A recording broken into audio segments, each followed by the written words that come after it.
Basically, the presentation today is going over our Vici host environment and the components that make it up, the options, and I'll tell you a few reasons why we did some things, some failures that we've had, because a lot of this has to do with redundancy and failover, and how we've grown it to be the system that it is today, using mostly open source components. The whole architecture is open source with some proprietary add-ons.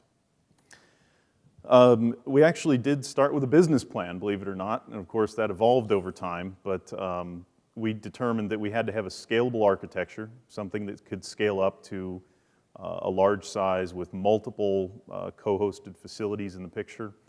Right now we are at 2 co-hosted facilities. We've got one in Tampa, Florida, and one in Northern Virginia. The name of the town escapes me because there's so many little towns with data centers in them up in Northern Virginia, Reston area, that I don't even remember what town it is. You're just going from town to town, and there are big buildings full of servers, basically. And lots of bandwidth, the most important part. We also plan on expanding out west when we get to the point where we need to do that, but right now we have moved to the second step of adding another colocation facility. We'll go over that more. We needed redundant and failover components. At every level possible, we wanted to have redundancy and failovers.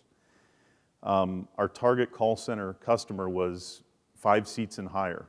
We evaluated the costs, and really 4 seats and less are more intensive on the customer service side, less profitable, and we are content to let those customers go to other companies. We actually refer them to other Vicidial-based systems now, other companies that offer Vicidial hosted, more targeted towards smaller call centers.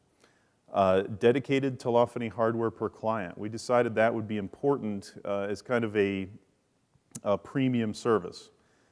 You know, there are a lot of clients, a lot of companies out there that are offering Asterisk on VMs, on virtual machines, you know, where you have 16 Asterisk servers on a single machine. Because of the unique design of Vicidial and the fact that we use the MeetMe conferencing engine as our core, and we need music on hold to work and recordings to be flawless, we basically decided that we had to go with dedicated telephony hardware, and that's also a selling point for customers. You know, you're on your own server. You're not going to have any kind of overlap, even possible, with anybody else's server on the system. We wanted pluggable hardware and software add-ons. We'll go over those more later. High-density server colocation installations. This was important because of the dedicated telephony hardware per client. We needed to be able to fit a lot of servers into a small space. Multiple carrier telco termination. Anybody who's ever had a primary carrier or a single only carrier and had it go down knows that you can't get stuck with only one carrier, especially if you are offering services to hundreds of companies and thousands of agents. This was a big point for me because one of our biggest clients was calling from the United States into the United Kingdom about 15 years ago, and one morning, now they had 2 trunks. They had MCI WorldCom, and they had Global Crossing. And they were using the Global Crossing T1s at the time, PRIs, and what happened was Global Crossing decided, we don't want any traffic from the US. They just made that decision over in London, and for 3 days they did not accept any phone calls from the United States into England. And so we were able to just pop off those Ts and put on the MCI WorldCom Ts, and we were able to call London again. So that's a big event that really convinced me you always have to have multiple carriers so you don't get stuck in that kind of problem. And because we've been burned before, as a lot of service providers have, prepaid telco time, very, very important. So we had to build an infrastructure to be able to handle that. For the scalable and redundant architecture, these are the main 7 elements that we were able to figure out how to do scalable and redundancy. Every server in our cluster, and we have hundreds of servers, is either RAID 1 or RAID 10, except for the archive servers, which are RAID 6. Telco Termination services, we have a half dozen major telcos, and we have another half dozen smaller ones. Some we use only for inbound, some we use only for some clients that need a more guaranteed service of manual dialing, and some we use for rapid outbound auto dialing. Every carrier is different. We'll go over more the carriers later. Database services. Databases make it pretty easy to be scalable and to have failover with redundancy, especially using the MySQL family of servers. We'll go over that. Vicidial call center telephony servers. Of course, that's the whole point of this, offering Vicidial hosted service, which has its own scalable and redundant and load balancing points to it. Isinga for system monitoring and network monitoring. That's been a very important part of keeping our service level up, getting notifications from Isinga on our cluster to let us know when something goes wrong. And just the build of the internal network architecture has saved us when we've had fiber modules go down inexplicably. As for RAID, we always have this discussion in our trainings using RAID 1, RAID 10. And we invariably, every few months, run into a client that decides that RAID 5 is great for everything. And RAID 5 is usually the cause of the problems that they're calling us for. So what we say is RAID 1, for redundancy, that's mirroring. That means everything written to one drive also goes to the other drive. And we use that on everything from the telephony servers, which are running Asterisk, to the web servers, to the database servers, which actually run RAID 10 usually for speed as well. So you can lose a drive and not have any data loss. RAID 6 for archive, mostly due to the sheer size. Our archive server, we have clones of the archive server here in Tampa and in Northern Virginia, and I believe they're at 72 terabytes of capacity each. Something like that is not possible unless you RAID in some way, so you have to RAID.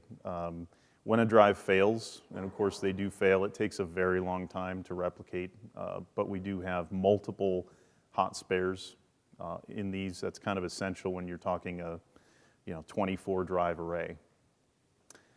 Use of SSD drives, that's something we've been doing for the last year is in the database servers using SSD drives. And we found that improves the performance. LSI Logic Mega RAID, which we use almost exclusively for hardware RAID cards, actually has built into the firmware the ability to handle and optimize handling of SSD drives. For telco termination services, I mentioned, of course, multiple carriers. That's part of it, but also the data centers that we select are only Tier 3 data centers. And of course, this started with having the problem of being at a carrier-centric data service as our first stumble into a hosted offering. We were located with Quest, and I don't mind bad-mouthing them because we had a lot of problems with them. Including vibrating floors and alarms going off and them not telling us about it, and bandwidth issues and responsiveness. So we got out of our Quest contract, and we went to a Tier 3 data center in Tampa. And we also found a Tier 3 data center in Northern Virginia. Now, all Tier 3 means, as far as we really care about, is that they have multiple data carrier paths. The one in Tampa has 8 fiber links that come in from different carriers. Time Warner, what are they called? WOW, the WOW network, which was a local fiber cable company. Knowledge was their name. They're on the southeast coast.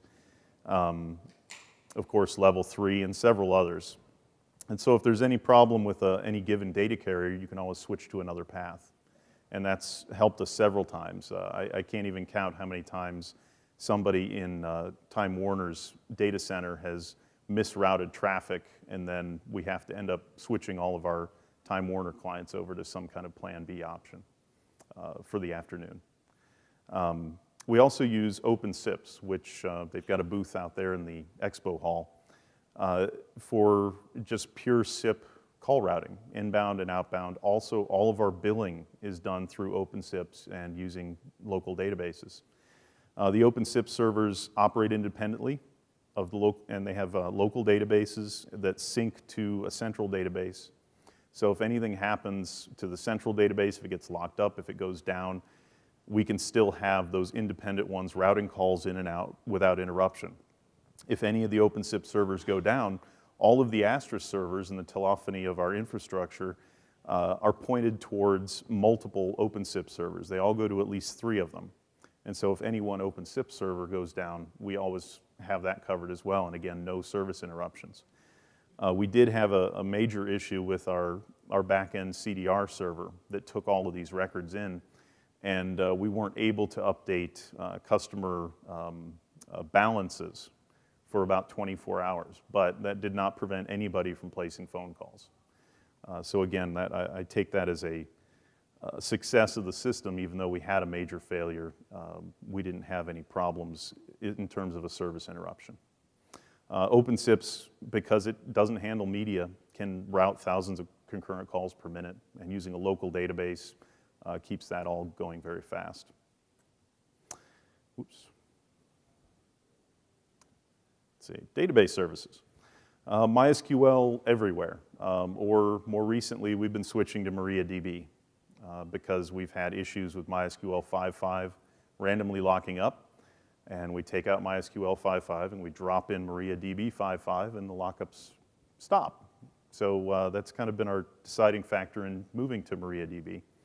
A lot of the major distros are also making that shift. But the master-slave replication works great. We've had multiple clients that have had MySQL failures over the years, and having a master-slave setup makes failover extremely easy to do. Doing incremental backups is something we do in our hosted facility, and we do it off the slave servers, not off the masters, so we don't interrupt anything happening on the production systems. And of course, as with any database, throwing large amounts of RAM at it will make it happy. Tweaking the configuration files is also very important, but keeping as much of the working data in memory is very important to having a large set of very database-intensive applications running, and Vicidial itself is very database-intensive. Everything operates around the database. Web services are pretty simple. You know, Apache is tested, proven. Mod proxy is the Apache module we use for load balancing.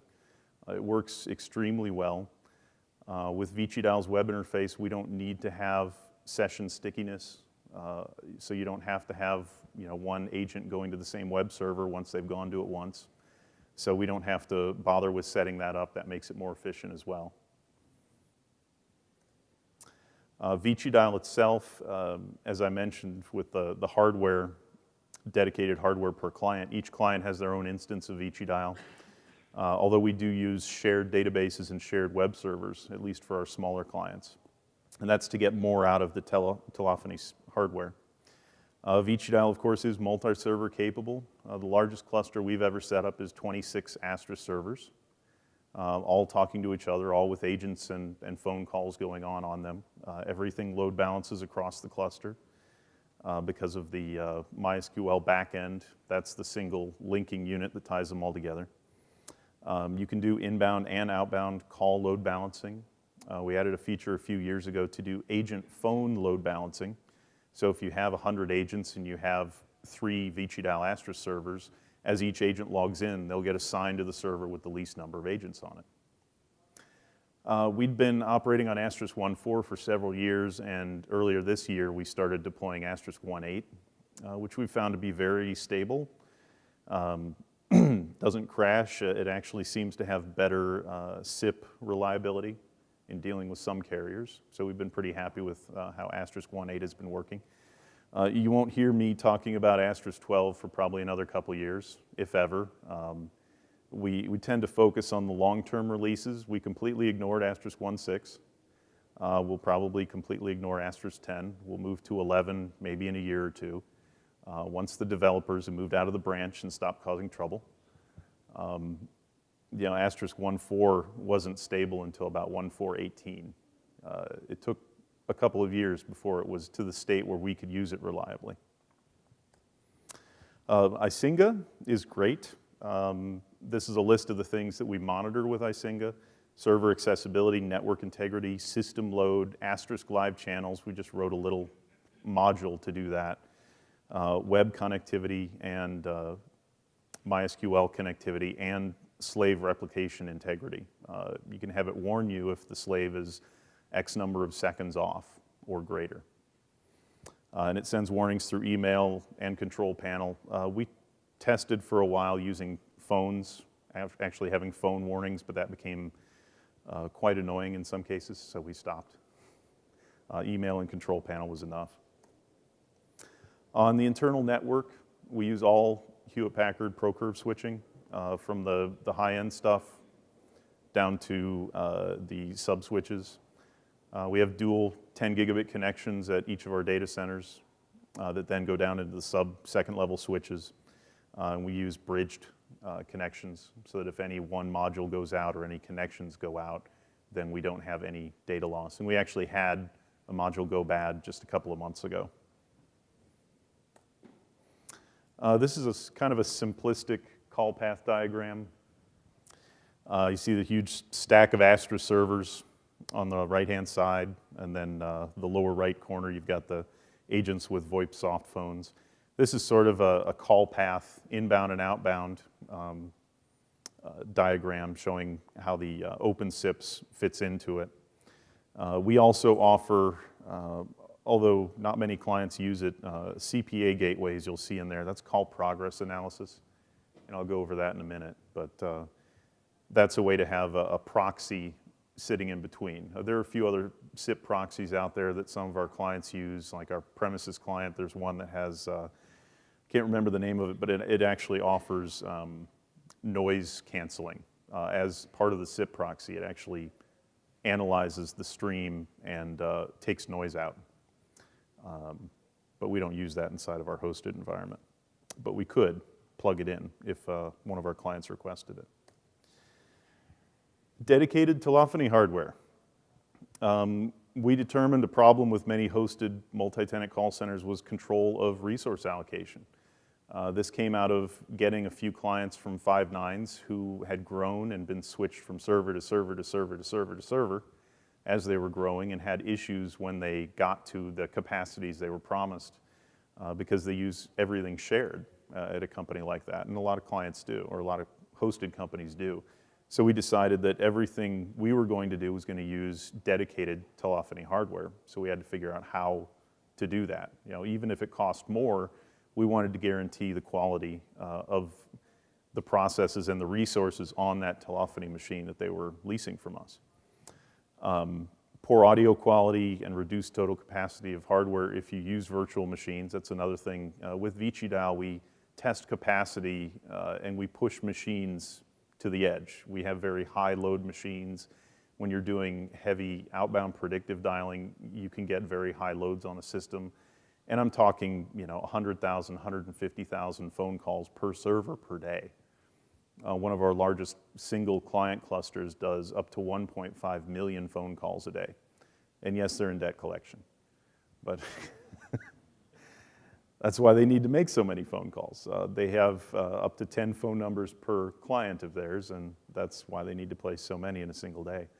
But we had to create a system that would be able to handle that and handle it reliably, and so that's how we ended up with this. Using Amphiltech PCI Express hardware timers for better audio quality at high load was also important. That's a hardware timer, not the software timer that's built in as part of Asterisk 1.8. When your system gets up over 100% load average, you start to have timer misses. And when you have timer misses, then you get halting audio, you get unsynchronized meet me sessions, you get unsynchronized recordings and music on hold. And with the hardware timer, no matter how high the load gets, the timer is never the fault for having any issues with audio quality. So using Amphiltech timers and their PCI Express, we've got a picture of it on another slide. They're tiny, but they are rock solid. They work perfectly. We used to use a USB solution for this, but we found when you have 200 of those installed and USB is kind of a finicky interface, sometimes it will randomly shut off without notification. And that's not a problem with the PCI Express framework. That is a problem with USB, even though it was very rare when you have 200 servers that are doing this. And we have even more now. If you're having to go out there or request that a machine be hard booted because there was no way of doing a soft restart, wouldn't fix it. You had to actually remove power from the machine to get the USB to reset. So the Amphiltech PCI Express really helped us out with the reliability of that feature that we needed. As with everything Vicidial, on-server audio recording also happens on those telephony servers. We generally recommend 5 to 70 agents. Can you have more? Yeah, we've had a client that had 100 agents on a single server. But it really depends on the type of call handling you're doing. If you're doing rapid outbound auto dialing, at 5 to 1, yeah, you can't handle that many agents. If you're doing inbound 1 to 1, yeah, you could probably get up to 100 agents and not have a problem. So the number of seats or agents really depends on what you're doing. And of course, you can add more servers to scale a single client to hundreds of seats. We have clients that have a dozen servers, and they've just added one after another as they add more seats over time. These are the servers that we initially started using. They're all 1U, 10-inch, super micro. All the ports are on the front except the power. We added extra fans, but they're very low power usage. That was very important for a couple of the places we were hosting. And the hardware add-ons, here's a picture of the tiny little Amphiltech. It's about 1 inch by 3/4 of an inch. And then in some cases where the client has required it, we added a Sangoma D100 transcoding card. And the reason we went with that is the Sangoma cards are very flexible in terms of number of licenses and when you can turn them on and off. So you can do G729, you can do a dozen other codecs with them, and you can get them in licensing from, I think it's 30 up to 480 licenses per card. Some of the proprietary software add-ons. These are the 5 that we offer with our hosted product. There are some others that work with Vicidial in general, but these are the 5 that we've offered to clients. Cepstral text-to-speech has been great for personalizing outbound, doing an order status change if something happens and the customer wanted to be notified. That works out very well. Inbound dynamic IVRs where you need text-to-speech, like payment processing. We've set up custom payment processing gateways over the phone for clients. Order status, account balance, that kind of stuff. Sangoma Lyra, which is the 3rd name for their call progress analysis product. It analyzes pre-answer signals, which is extremely difficult to do with Asterisk because of how the dial function framework works. But since Sangoma Lyra operates as a proxy server, it's able to do pre-answer. It's able to analyze that pre-answer audio. It also does very fast answering machine detection and end-of-message detection for answering machines. Qmetrics, of course, they're here too, just like Sangoma is. And Cepstral, actually, they're all here in the expo hall. Qmetrics is a more visually oriented, centered around the statistics only, a call center stats package. It uses a very different method of logging than Vicidial does, and actually integrating with Qmetrics has helped Vicidial logging itself to become better because we kind of use it as an audit log to see which one, when we have discrepancies between the 2 kinds of logging. The reason that the clients that we have use it is overwhelmingly that they wanted a separate system completely disconnected from the Vicidial administration that they could give out to vendors or other customers or clients to view statistics or real time on their system. It is a proprietary system. You do have to license it per server and per agents. But that's something that we've set up for several clients on our hosted platform. And this one is a result of the lovely Telecommunications Protection Act of 1991 and the FCC's regulatory change in the definition of the word consent that goes into effect next week that says you cannot auto-dial cell phones in the United States without explicit permission.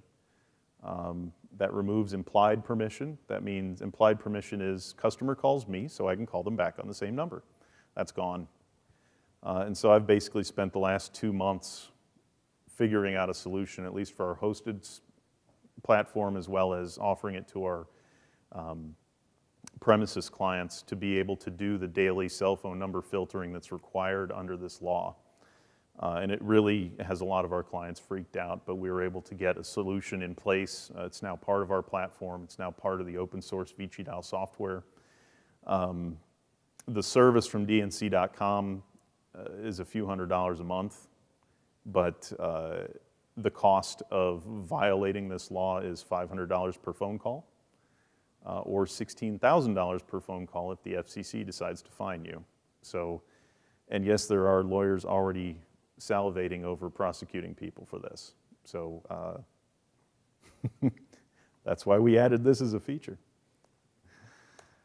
Zypher Web Phone. This was a lot more fun and a lot more beneficial one to add. We were part of the development and testing of this product with one of our clients a couple of years ago. And now we've added it as a general offering to all of our hosted clients so they can use the Zypher Web Phone. The wonderful thing about it, no configuration needed on the agent workstation.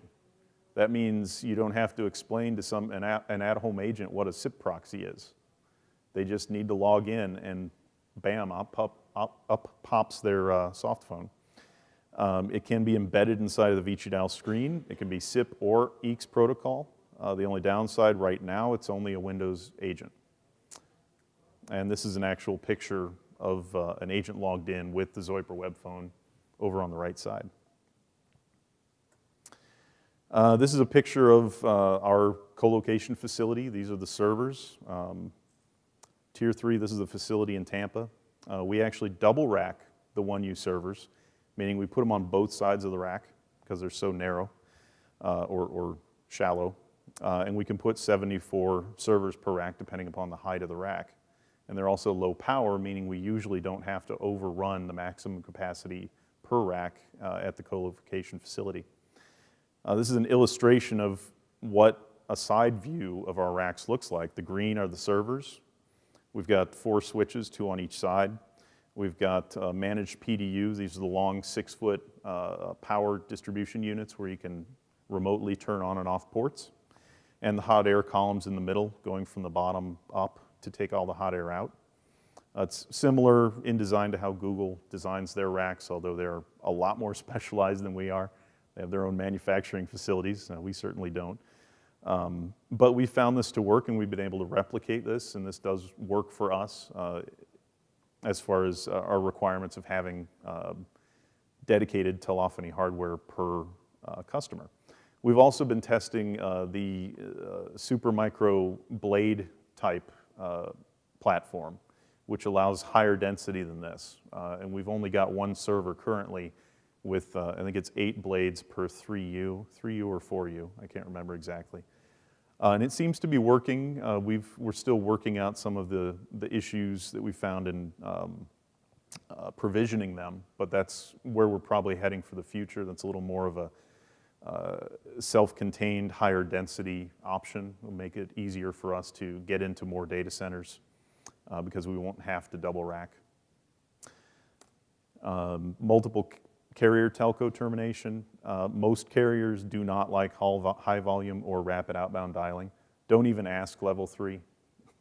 Because if they do respond to you, they'll respond with a very high rate or they'll decide to sick a what's it called? The short duration call fees on you. So every call that's under 30 seconds, they'll charge you an extra penny, and then you'll see your telco bills go way up. Calls can fail on our cluster on one carrier, and then we can retry them on another depending upon the code we get back. That's all done within OpenSIPs. For inbound, there aren't too many options for multi-carrier. We have a couple of clients with some very large infrastructures of tens of thousands of DIDs, and they're able to do failover, basically about 5-minute failover. If a carrier fails, they can fail over to another carrier. But there's a lot of expense and a lot of infrastructure involved in that, even beyond what's available here at this conference. OpenSIPs we use for all of our termination to and from Vicidial servers. It's been great. It's incredibly efficient, allows us to do our billing more accurately than we were ever able to do with Asterisk alone.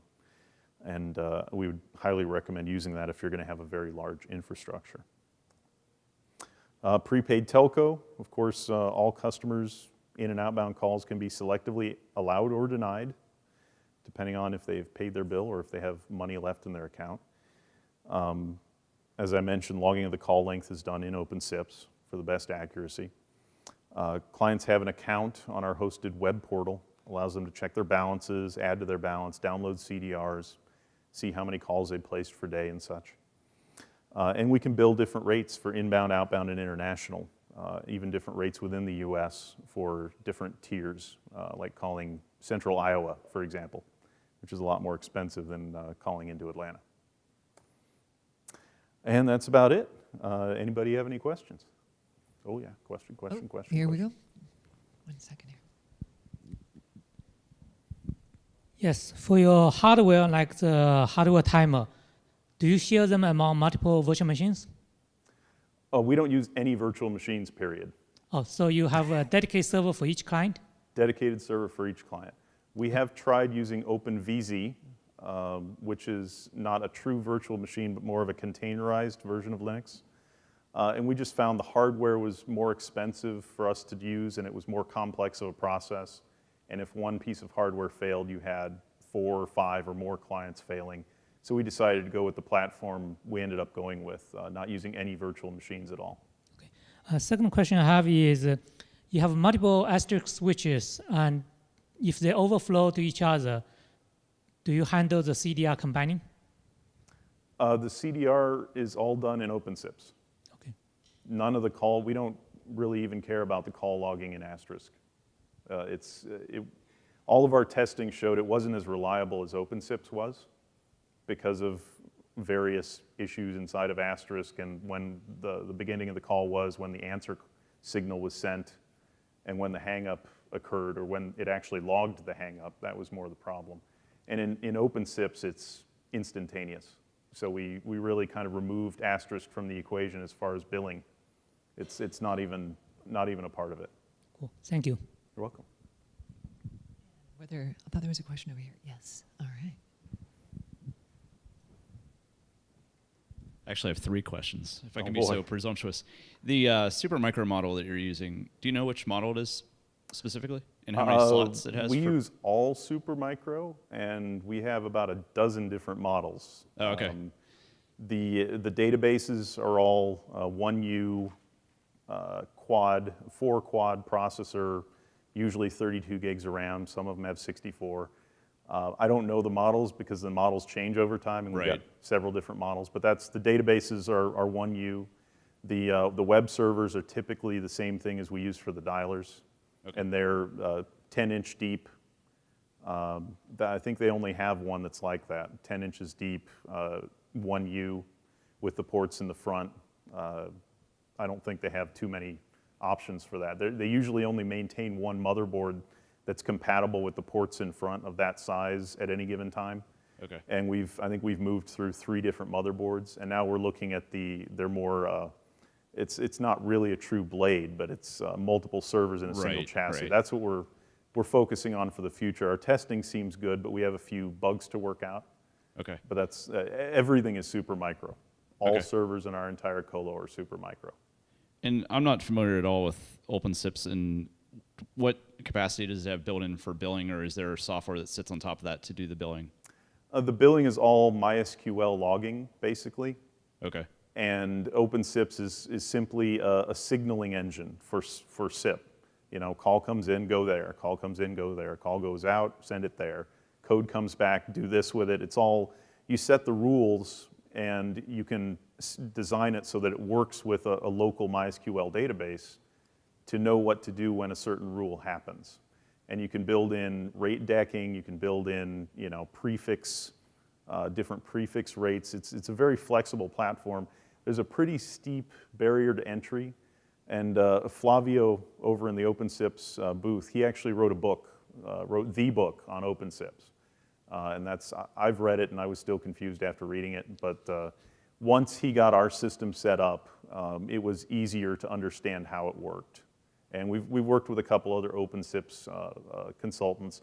They're usually very busy because they're in demand, but we've gotten to the point now where we can operate pretty independently, and we've been able to add a couple of features without anybody's help. Okay. And then the last question, and I know you're not a lawyer, but Uh-oh. the do not call registry, do you know what the requirements are when you're viewed as a call center on those, you know, in that law? When the FTC decides to sue you. No. There are a lot of very strict requirements. If you're selling something and you're calling consumers, that's people in their home, not businesses. When you're calling consumers and you're selling something, you're pretty much a call center at that point in time. Now, the FTC, Federal Trade Commission, controls the do not call list in the United States. And that usually costs around $15,000 to register for nationwide per year. And you have to get the files from them. We don't offer any integration with the actual DNC list. What we just added was the cell phone number portability list features, which you don't have to register for, but you do have to pay the government monopoly, which is Newstar, for the ability to download those daily, because there are up to 100,000 wired or VoIP lines change over to cell phones, and up to 10,000 cell phones change over to VoIP or wired lines every day. And some of them switch between carriers. So it's not something you can just do once to your database and expect it to be great. You need to keep the filtering up, because the penalties for violating the TCPA, now this is controlled by the FCC, the Federal Communications Commission, but they have the same kind of penalties, $16,000 per phone call and $500 per phone call for a civil violation. And I certainly am not a lawyer, but I recommend, if you are doing any kind of phone calls to cell phones in an automated fashion, you should definitely consult a lawyer, because we're already seeing companies that have been cold calling cell phones, not even with implicit consent, but cold calling cell phones. We've been subpoenaed 4 times in the last year just for those cases. And in talking with those lawyers, they're drooling at the mouth over October 16th and what's going to happen when they're able to sue everybody. And Matt, that explicit permission, does that have to be written? That can either be written or it can be recorded, and it has to be the owner of the cell phone or the spouse of the owner of the cell phone. And you have to say 2 key words. 1, you have to say auto dial, and 2, you have to say cell phone. So I, Matt Florell, give Acme Inc. permission to call me with an auto dialer on my cell phone. It has to be like that, and the only way to protect yourself from a lawsuit is to be able to produce that if you are faced with a lawsuit or a subpoena. So it's going to be pretty nasty. Yeah. Any other questions for Matt? Oh, here we go.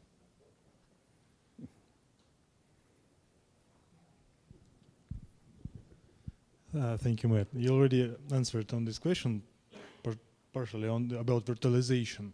Oh yeah. And it's very important for our business, because we found it useful. For example, if you need to migrate the call center to another location, in case of virtualization, it takes minutes, hours probably. And the main question is, did you have in the past probably experience with Vicidial and virtual machines? Yes. How it works, and reliable? Is it reliable? It's reliable if you have 1 or 2 agents, or 3 or 4. It can be reliable. The whole reason we abandoned it is because we spent a year working on it, and the only thing we could get to work reliably was OpenVZ. And we actually have a partner company in Germany that they actually offer Vicidial hosted in Europe using an OpenVZ segmented platform. because that's what best fit what they wanted to do. But for our interests and ease of management and ease of installation and provisioning and reliability, we just decided that that was not a viable path forward for us. And the virtualization, you pretty much eliminate the ability to use that hardware timer. I know some people have been able to get it to work, but there are usually a very strict set of circumstances that they can get it to work under. I remember a couple of years ago actually sitting in on a presentation, I don't think it was here, I think it was IT Expo, talking about virtualization and timer resources and all the hoops they had to jump through to get it working. And I don't know anybody that's actually doing it. I know that you can do things like use a T1 with a virtualization framework, but just getting the timing to work is different. So